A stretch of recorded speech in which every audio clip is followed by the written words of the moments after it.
শেখ হাসিনা মোদির সঙ্গে পরিকল্পনা করে পানি দিয়ে বাংলাদেশকে বিপদে ফেলতে চায়। যে কোনো মুহূর্তে বাংলাদেশের উপর আক্রমণ করতে পারেন ভারত। ডক্টর ইউনূস এখন কি করবেন, বিস্তারিত রয়েছে ভিডিওতে, আপনারা দেখতে থাকুন।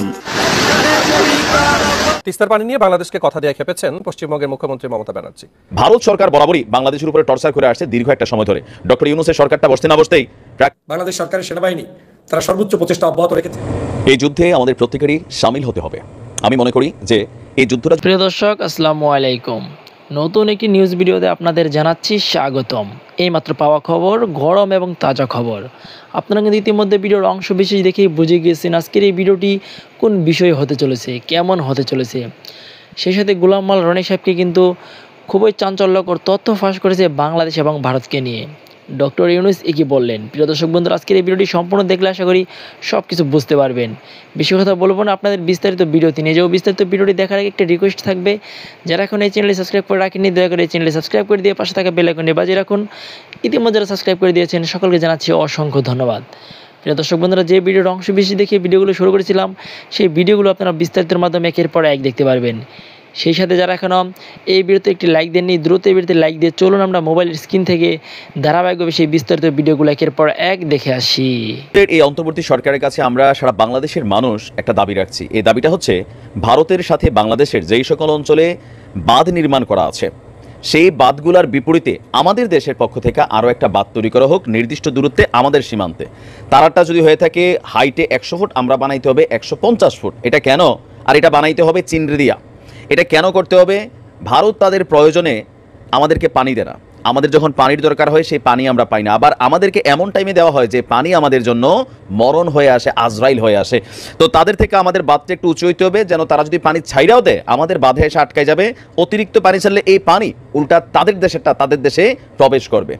ভালো নেই ত্রিপুরার অবস্থা, আমরা স্বীকার করছি, কিন্তু আমাদের দেশটাকে এইভাবে ভাষায় দিতে পারে না। তারা তাদের দেশের সরকারের মাধ্যমে এই পানির ফ্লো অন্যদিকে কিভাবে নেওয়া যায় সেইটা চিন্তা করা উচিত। কারণ ভারতে সারা পৃথিবীতে প্রাকৃতিক দুর্যোগ আছে, কিন্তু এই দুর্যোগ আপনার উপর দিয়ে আসছে, আপনি ঠেলা দিয়ে আমার উপরে ফালা দিবেন, এটা হয়তো চাচ্ছি। আমার নিজের জেলা কুমিল্লা জেলার বুড়িচং থানা সহ আশপাশের যতগুলো জেলাতে এই মুহূর্তে ভারতের যে পানি, পাশাপাশি আমাদের দেশেও বৃষ্টি হচ্ছে, বাট আমাদের বৃষ্টিতে এত ভয়াবহ বন্যার পরিস্থিতি আমরা কখনো দেখি নাই। প্রায় 31 বছর পর ত্রিপুরা রাজ্য থেকে খুলে দেওয়া হয়েছে তাদের বাঁধ। তবে ত্রিপুরা রাজ্য এই মুহূর্তে খুবই ভয়ঙ্কর অবস্থা। স্বাভাবিকের চেয়ে 1200 মিলিমিটার বৃষ্টি আপনার বেশি হয়েছে। ত্রিপুরা রাজ্য সরকারও জরুরি অবস্থা ঘোষণা করেছে। এখন ভারত সরকার বরাবরই বাংলাদেশের উপরে টর্চার করে আসছে দীর্ঘ একটা সময় ধরে।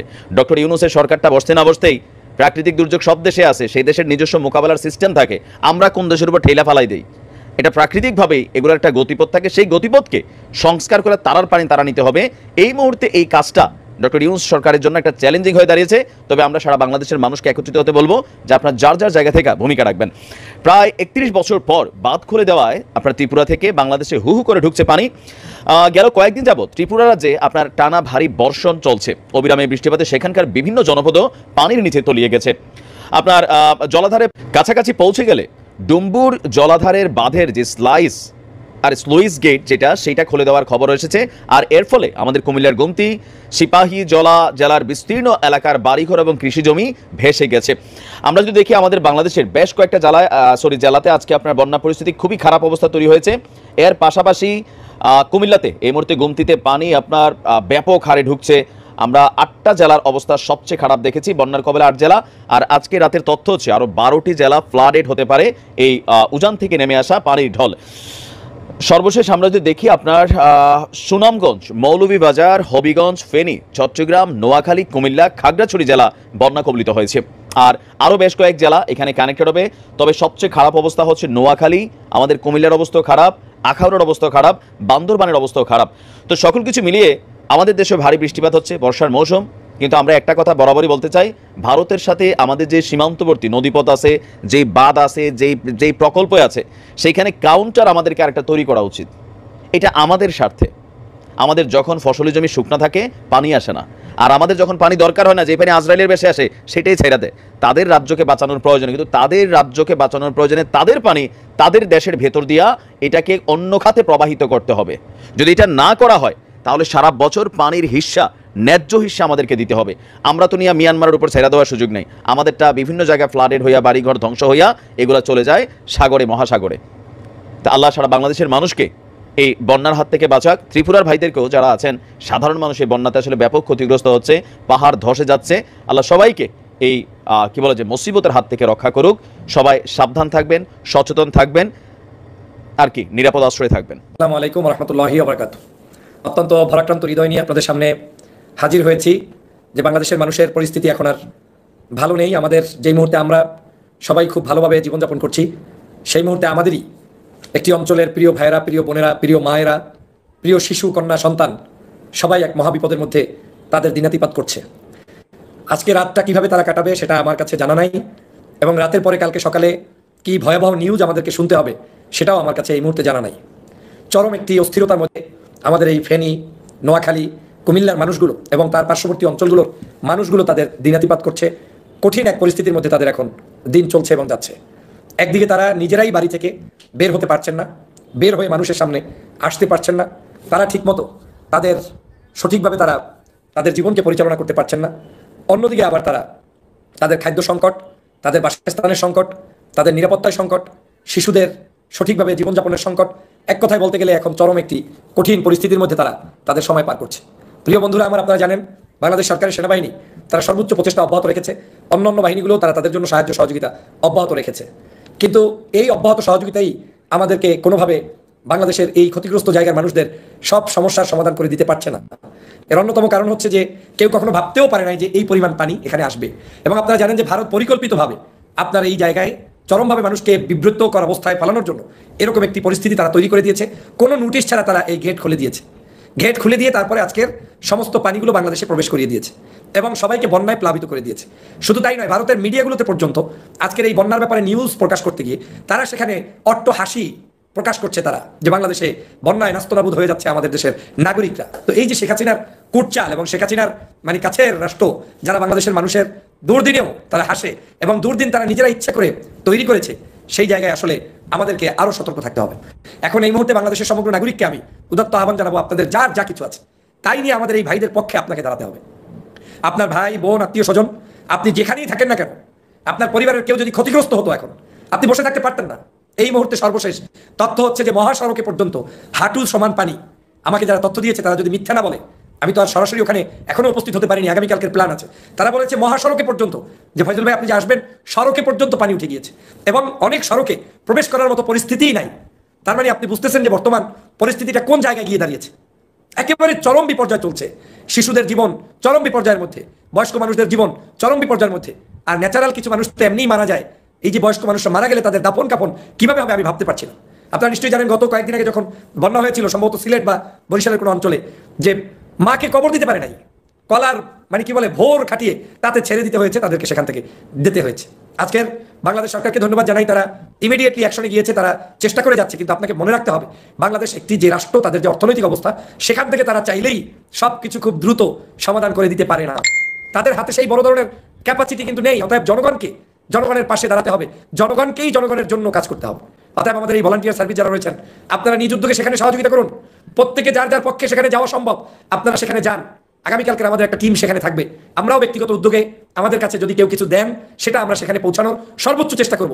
যদিও আমাদের এই লাইভের পর থেকে এখন পর্যন্ত আমাদের কাছে ওইরকম বড় কিছু আসে নাই, ব্যক্তিগত পর্যায়ে আমাদের অনেকেই আমাদেরকে কিছু করেছেন, সেটা দিয়ে কালকে ইনশাল্লাহ আমাদের কিছু সহযোগিতা অব্যাহত থাকবে। কিন্তু আপনারা যদি কমপক্ষে এই মুহূর্তে ভয়াবহ বন্যায় ডুবে আছে দেশের একটা অঞ্চল, কুমিল্লা, নোয়াখালী, ফেনী এই অঞ্চল। বেশ গভীর পানি আমরা চারদিকে দেখছি, মানে মর্মান্তিক সব ছবি আমাদের চারপাশে ঘুরে বেড়াচ্ছে। আমরা এখন পর্যন্ত মৃত্যুর তেমন কোনো সংখ্যার কথা জানি না, কিন্তু মানুষের সম্পদ নষ্ট হয়েছে, মানুষ কোনো রকমে তার শেষ সম্বলটুকু বাঁচানোর চেষ্টা করছে। এরকম ছবি আমাদের সোশ্যাল মিডিয়ায় ভরে গেছে। বাড়ির চালের কাছে পানি চলে গেছে, বিস্তীর্ণ অঞ্চলে এমন ছবি দেখছি। এই বন্যার সাথে ভারতের যোগসূত্র আছে এবং স্বাভাবিকভাবেই আমরা প্রশ্ন করছি, এই বন্যার পেছনে বা এই বন্যা ঘটানোর পেছনে ভারতের কি হাত আছে? তারা কি চেয়েছে আমাদেরকে শাস্তি দিতে? প্রশ্নটা খুব অযৌক্তিক না। কেন যৌক্তিক সে জায়গায় আসবো, তার আগে বন্যার কারণটা একটু বলি। সেটা হলো, এমনিতে এই অঞ্চলে বাংলাদেশে এখন প্রচুর বৃষ্টি হচ্ছে, বেশ ভারী বৃষ্টি হচ্ছে। ভারী বৃষ্টিতে সম্ভাবনা আছে যে আমাদের নদীগুলো ওভারফ্লো করবে, পানি জমে যাবে, বন্যা হবে। আমাদের এই অঞ্চলটা একটা প্লাবনভূমি, সুতরাং এখানে বন্যা হওয়া খুব অস্বাভাবিক ব্যাপার না। কিন্তু এই সংকটটা হঠাৎ করে এত চরম আকার ধারণ করেছে কারণ ভারত তার ত্রিপুরায় অবস্থিত একটা জলবিদ্যুৎ কেন্দ্র ডম্বুর, এটা গোমতী নদীর উপরে বাঁধ দিয়ে রিজার্ভার তৈরি করে যেভাবে স্বাভাবিকভাবে হয় বিদ্যুৎ কেন্দ্র তৈরি করে, সেটা করেছে। সেটার পানি ছেড়ে দেওয়ার কারণে হঠাৎ করে এই ঘটনাটা ঘটেছে। আমরা জানি খোঁজ নিতে গিয়ে দেখলাম ত্রিপুরাতে প্রচুর বৃষ্টি হয়েছে এবং আপনি যখন বৃষ্টির রিজার্ভারে অনেক বেশি পানির চাপ বাড়তে থাকে তখন বাঁধের অস্তিত্ব রক্ষার জন্য স্পিলওয়ে থাকে পানি ছেড়ে দিতে হয়। এটা আমি জানি, আমরা জানি। আমি নিজে এটার একটা আমি বলবো যে এক ধরনের সাক্ষীও আছি। আমি জন্মেছি বড় হয়েছি রাঙ্গামাটি জেলায়, কাপ্তাই যে উপজেলা সেখানে চন্দ্রঘোনায়। তো কাপ্তাই বাঁধ এরকম অনেক বৃষ্টি যখন হতো, আমাদের ওখানে একটা জলবিদ্যুৎ কেন্দ্র আছে, আমরা অনেকে জানি। ওটার পানি যখন অনেক বেশি ছেড়ে দেওয়া হতো তখন কর্ণফুলী নদীর পানি বেড়ে গিয়ে চারপাশে আমাদের ওই অঞ্চলেও কিছু অংশ পানির নিচে চলে যেত। সো এটা হতে পারে, কিন্তু এবার যেটা হচ্ছে অনেক বেশি হয়েছে। এখন কেন আমরা এটাকে ভারতের যোগসূত্র আছে বলে দাবি করছি, সেটা একটা গুরুত্বপূর্ণ প্রশ্ন। আমাদের দেশে এখন পরিস্থিতি এমন হয়েছে যে কোনো একটা কিছু হলেই আমরা ভারতের যোগসূত্র আছে, তার ইচ্ছাকৃত কোনো প্ল্যান আছে, এই ধরনের আলোচনা করার চেষ্টা করছি। আমি যারা এটা মনে করছি তাকেও দোষ দেই না। তাহলে যে কথাটা বলছিলাম, ত্রিপুরায় প্রচুর বৃষ্টি হচ্ছে, ওদের বিভিন্ন এলাকায় বন্যা হয়েছে এবং 7-8 জন মানুষ মারা গেছে, এমন নিউজ আমরা পেয়েছি। সুতরাং এটা সত্য এবং খুবই সম্ভাবনা আছে, আমি এটা যুক্তির খাতিরে ধরে নিতে প্রস্তুত আছি। তাদের যে ওই বাঁধের যে রিজার্ভার আছে তাতে প্রচুর চাপ তৈরি হয়েছে, সেখান থেকে পানি কমানো হয়তো দরকার হয়ে পড়েছে। কিন্তু যে কারণে আমরা অভিযোগ করছি সেটা হলো এই স্পিলওয়েগুলো এখান থেকে পানি ছেড়ে দেওয়ার সময় গোমতী নদীতে এই তথ্য আমাদেরকে তো জানানো হচ্ছে বা জানানো যেত যে তারা এই কাজটা করছেন। সুতরাং আপনি যদি জানান যে আজকে থেকে 24 ঘন্টা পর আমরা এই কাজটা করব, 18 ঘন্টা পর এই কাজটা করব, সেই তথ্য যদি আমরা জানতাম, আমাদের যে পরিবারগুলো তাদের সর্বস্ব হারালো, কারণ এগুলো ফ্ল্যাশ ফ্লাড, এগুলো হঠাৎ করে পানি এসে যায়, বৃষ্টির ক্ষেত্রে পানি ধীরে ধীরে ধাপে ধাপে বাড়তে থাকে, সেটার জন্য আপনি প্রস্তুতি নেওয়ার সময় পান, আপনার প্রয়োজনীয় জিনিস সরানোর জন্য সময় পান, কিন্তু এগুলো খুব মুহূর্তের মধ্যে পানি ওই পর্যায়ে চলে যায়, ফলে আপনি রক্ষা করতে পারেননি। এই বন্যাটা আপনাকে এই কারণে অনেক বেশি ক্ষতি করেছে। আপনি যদি আগে জানতে পারতেন, আমাদেরকে যদি আগে জানানো হতো, আমরা ব্যবস্থা নিতে পারতাম। এই ন্যূনতম কাজটুকু যখন করা হয়নি তখন আমরা সন্দেহ করতে পারি। সাথে একটা হেডলাইন পড়তে চাই, এটার স্ক্রিনশট আজ অনেকে আমরা শেয়ার করেছি। ভারতের জি নিউজ 24 ঘন্টার হেডলাইন হচ্ছে ত্রিপুরা ফ্লাড, বাংলাদেশ ভারত ছাড়লো জল, হাবুডুবু খেতে খেতে বাংলাদেশের কাতর আর্জি। মানে আপনি টোন অফ দ্য ল্যাঙ্গুয়েজ খেয়াল করেন, শব্দ চয়ন খেয়াল করেন। আমি আবারও পড়ছি, ভারত ছাড়লো জল, হাবুডুবু খেতে খেতে বাংলাদেশের কাতর আর্জি। মানে খুব প্রতিশোধ গন্ধ ওদের। এটা আমি বলছি না সরকারি ভাষ্য, কিন্তু টোনটা আমরা খেয়াল করি, ফলে আমরা মেলাতে পারি। আর বিশেষ করে এই কথাগুলো আমরা কখন বলছি, যখন ভারত আমাদের যে নতুন সরকার আছে তাকে নানাভাবে ঝামেলায় ফেলতে চাইছে, নানাভাবে তাকে স্বীকৃতি দিতে চাইছে না, প্রশ্ন তৈরি করছে, মিথ্যে অভিযোগ করছে, এক্সেজারেটেড অভিযোগ করছে, বিশেষ করে হিন্দু সম্প্রদায়কে নিয়ে। এখনও এটা চলছে। ভারতের প্রধানমন্ত্রী, ভারতের গুরুত্বপূর্ণ বিজেপির গুরুত্বপূর্ণ মন্ত্রী নেতা অমিত শাহ, যোগী আদিত্যনাথ, তারা ক্রমাগত তাদের সেই মিথ্যাচার করে যাচ্ছেন। ফলে কনটেক্সট কিন্তু আছে। এখনো পর্যন্ত শেখ হাসিনা ওই দেশের মাটিতে আছেন যে শেখ হাসিনা এই দেশে একটা বিভৎস বর্বরতা চালিয়ে গেছেন। উচিত ছিল আশ্রয় না দেওয়া বা ধরলেও বাংলাদেশকে হ্যান্ড ওভার করা, করেনি। এবং বরং তারা শেখ হাসিনাকে সময় দিতে চান, তিনি যাতে তার ভবিষ্যৎ পরিকল্পনা ভারতের মাটিতে বসে বসে করতে পারেন। পরিকল্পনা মানে বাংলাদেশের সাথে ষড়যন্ত্র, ভারত সহ একসাথেই নিশ্চয়ই করছে। সুতরাং কনটেক্সট আছে। যোগ করতে চাই আরও একটা ব্যাপার, সেটা দেখে আমাদের মনে হতেই পারে ভারত বাংলাদেশকে নানাভাবে ঝামেলায় ফেলতে পারে। বাংলাদেশে বিদ্যুৎ সরবরাহ নিয়ে একটা বিদ্যুৎ কেন্দ্র 2018 সালে নির্বাচনের আগে চুক্তি করেছিল বাংলাদেশ আদানি গ্রুপের সাথে। আমরা অনেকেই হয়তো জানি এটা, যে মানে আদানি আর মোদিকে পাশাপাশি টুইন টাওয়ার বলে। মানে এই গ্রুপের সাথে যারা মোদির ব্যবসায়িক সম্পর্ক আছে এমন আলোচনাও আছে সরাসরি।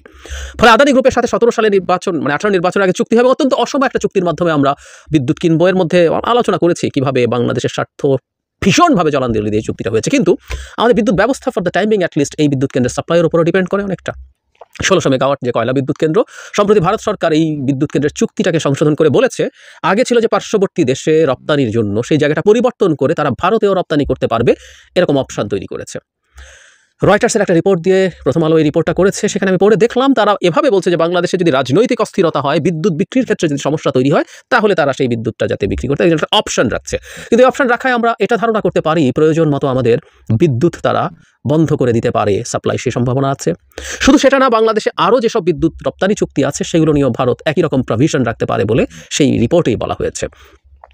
আওয়ামী লীগ সরকারের অত্যন্ত ভয়ঙ্কর কতগুলো অন্যায়ের মধ্যে এটাও একটা গুরুত্বপূর্ণ অন্যায়, যে আমাদের বিদ্যুতের সাপ্লাইয়ের একটা বিরাট অংশ, প্রায় 25 থেকে 30% এখন ভারতের উপর ডিপেন্ড করে, 25% তো কমপক্ষে। এটা একটা ভয়ঙ্কর সংকটের জায়গা এবং ভারত এই জায়গাটা ম্যানিপুলেট করে বাংলাদেশে কোনো পরিস্থিতি ঘটাতে পারে। এছাড়াও পানি দিয়ে এখানে যেটা হয়েছে একই রকম ঘটনা তিস্তায় হতে পারে। আমাদের মনে থাকার কথা, গত কয়েক বছর ধরেই হঠাৎ এরকম গজলডোবা ব্যারাজের পানি তারা ছেড়ে দিয়ে তিস্তার পানি ছেড়ে ওই উত্তরাঞ্চলের একই রকম ফ্ল্যাশ ফ্লাড আমাদের হয়েছে, ফারাক্কার পানি ছেড়ে দিয়ে হয়েছে।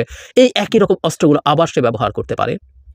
একই সাথে আমরা ধারণা করে রাখতেই পারি যে আমাদের কতগুলো খুব জরুরি কমোডিটি আমরা ভারত থেকে ইম্পোর্ট করি, পেঁয়াজের মতো বা আরও কিছু জিনিস আছে, গম করি, এরকম কিছু জিনিস তারা সেগুলো রপ্তানি নিয়ে সমস্যা করতে পারে, যেটা আমাদের দেশে খুব দ্রুত মূল্য বাড়িয়ে দিতে পারে। এনিথিং দে ক্যান ডু আমরা সেটা ভারতের স্বার্থ নিশ্চিতভাবেই লঙ্ঘিত হবে, কারণ বাংলাদেশে পেঁয়াজ রপ্তানি করতে না পারার কারণে, পেঁয়াজ রপ্তানি বন্ধ করার কারণে ভারতের বিভিন্ন রাজ্যে যেখানে প্রচুর পেঁয়াজ উৎপাদিত হয়, মহারাষ্ট্রে কৃষকরা বিক্ষোভ করেছেন, এরকম নিউজ আমরা দেখেছি। কিন্তু তারা করতে পারে কারণ তারা মনে করছে ভেরি রংলি, তারা যেভাবে মনে করে যে একটা দেশকে বাগে আনবে, সেটা আসলে কোনোদিন সঠিক পথ না, বাট তারা সেটা করে। নেপাল সরকার তাদের কথা শুনছিল না। নেপালে যখন রাজতন্ত্রের পতন হয় এবং নতুন সরকার এসে তাদের সংবিধান তৈরি করে, তখন তারা তাদের সংবিধান যেভাবে তৈরি করছিল সেটা ভারতের পছন্দ হয়নি। নেপালের একটা সমভূমি অঞ্চল আছে, এটাকে তরাই বলে, ভারতের বর্ডার সংলগ্ন। নেপাল সরকার যেটা করেছিল, ওই তরাইটাকে বিভিন্ন ভাগ করে তারা পাহাড়ি অঞ্চলের প্রদেশগুলোর সাথে জুড়ে দিয়েছিল। ভারত ডিকটেট করছে তরাইকে আলাদা প্রভিন্স করতে হবে। মজা না? একটা দেশের সংবিধান কি হবে, প্রভিন্স কি হবে, ভারত চাইছে এটা এরকম হবে। নেপাল শোনেনি, সে তার সার্বভৌমত্বের প্রতি রেসপেক্ট রেখে সে তার মতো চলতে চেয়েছে, ভালো লাগেনি ভারতের। তারপর নেপালের বিভৎস ভূমিকম্পের 6 মাসের মধ্যেই নেপালে অঘোষিত একটা ব্লকেট তৈরি করে। নেপাল যেহেতু ল্যান্ডলকড কান্ট্রি, ভারত থেকে ধর্মঘটের অজুহাতে নেপালে সাপ্লাই বন্ধ হয়ে যায়। খাওয়া দাওয়া থেকে শুরু করে লিস্ট জ্বালানি কেরোসিনের পর্যন্ত এমন সংকট তৈরি হয় যে নেপাল খুব ভোগে। লাভ হয়নি অবশ্য, ভারত চরম শত্রুতে পরিণত হয়েছে নেপালের, আজও সেটা আছে। একটা হিন্দু স্বীকৃত, মানে হিন্দু মেজরিটি, ভারতে যত পার্সেন্ট হিন্দু, নেপালের হিন্দু মেজরিটি তার চেয়ে বেশি, কিন্তু ওরা ভারতকে ঘৃণা করে।